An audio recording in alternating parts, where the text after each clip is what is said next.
I have a few updates for you on the ongoing Russia-Ukraine conflict. What happened last night? We'll talk about that. Then a few other developments, and lastly, some diplomatic progress seems to have been made because Macron talked to Putin yesterday, and now we are told that a summit between Putin, Joe Biden, and some other leaders could be held. US released a statement in this regard. Firstly, viewers, what happened last night? Again, exchange of artillery strikes, exchange of shelling in Donbas region, both in Luhansk and in Donetsk. LPR, Luhansk, People's Republic, Donetsk, People Republic, DPR. In both these areas, there was exchange of fire, exchange of artillery strikes and shelling last night. Uh, at least one soldier of Donetsk People's Republic, self-proclaimed country, has been killed, according to DPR government. Earlier, we know that two Ukrainian soldiers were killed 2 days ago. Ukrainian Ministry of Defense has shared their pictures too. Now, DPR says that one of its soldiers has been killed in ongoing artillery firing and shelling. Secondly, two civilians they have been killed according to LPR, Luhansk People's Republic. LPR government says that last night in artillery strikes from Ukrainian forces on a place in Luhansk called Trodovoskovi district. Two civilians were killed all night. This exchange of artillery strikes. OSCE, Organization for Security and Cooperation in Europe, is going to meet to discuss these ceasefire violations in Luhansk and Donetsk. We know that OSCE has been monitoring the ceasefire in LPR and DPR for years. Secondly, viewers, the development is that Russia has extended its stay in Belarus. We know that on Sunday, Russia-Belarus military maneuvers were going to come to an end. And Russia had said a few days ago that it would withdraw its forces from Belarus after the conclusion of military maneuvers in Belarus. But yesterday, when the military maneuvers came to an end, Russia announced to extend its stay in Belarus. It has been confirmed by Belarus Ministry of Defense as well that Russian troops are not leaving Belarus so far. That is why it is leading to conclusion that Russia is not interested in withdrawing its force in large number from Belarus and from areas close to Ukrainian border. Watch two videos about preparations of Russian military. Then we'll move on to the next news story. The two videos show, first video shows a mobile hospital of Russian military. It is close to Ukrainian border. The video is from Belgorod. It's Russian territory.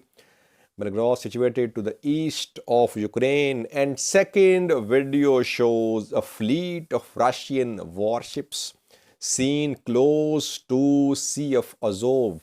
I told you about NOTAM announced by Russian Navy for Sea of Azov. Sea of Azov to the east of Ukraine has been closed by Russian Navy. This fleet of Russian warships was seen close to Sea of Azov, I think 24 hours ago. Watch two videos, then we'll move to the next two stories. Как будете сидеть тут? Скажут, идите обучайтесь. Пистолеты повыдают, форму военную сейчас.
Another development, viewers, is that Swiss Airline has suspended its flights to Ukraine. This is the third international airline which has suspended flights to Ukraine. KLM, Dutch airline, was the first one which stopped all flights to Ukraine. Then Lufthansa, German airline, suspended operations, and now Swiss airline has followed suit. It has stopped all flights to and from Kiev. Now, it's breaking news is about Putin Joe Biden summit. We know that yesterday Emmanuel Macron, French president, held a phone call with Russian President Vladimir Putin. Around 2 hour long phone call. And after this phone call, Macron talked to Joe Biden, reportedly US President. And now it has been announced by US State Department that the US has agreed to Biden Putin meeting if there is no attack on Ukraine from Russia. So far, no date has been announced by the US government, Russian government, or France. But it seems that all sides have agreed in principle on a meeting between Joe Biden and Putin, and then other European leaders, other leaders from Europe, France, and UK could be part of this summit. But so far, what we have learned is that Biden Putin meeting is being confirmed. How will it be held? Virtual meeting, in-person meeting? When will it be held? It's not clear, but it's a breaking news that at least diplomacy is working a little, that now the two leaders have some time that they can resolve their outstanding issues before a likely invasion on Ukraine by Russia or on Donbas by Ukraine. Russian and US foreign ministers are due to meet after, I think, 24 hours.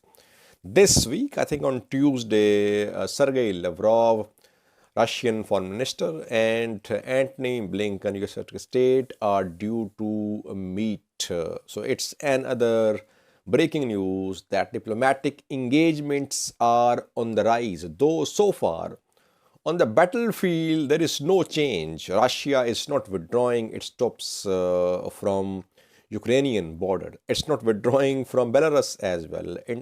Instead, it's bolstering its presence close to Ukrainian border. But diplomacy is still underway. The world is trying to prevent this war.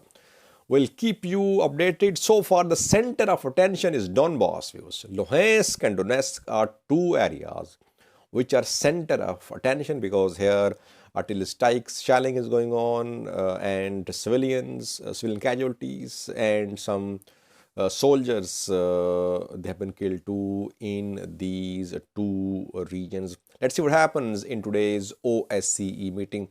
We'll update you in the evening. Thanks for watching.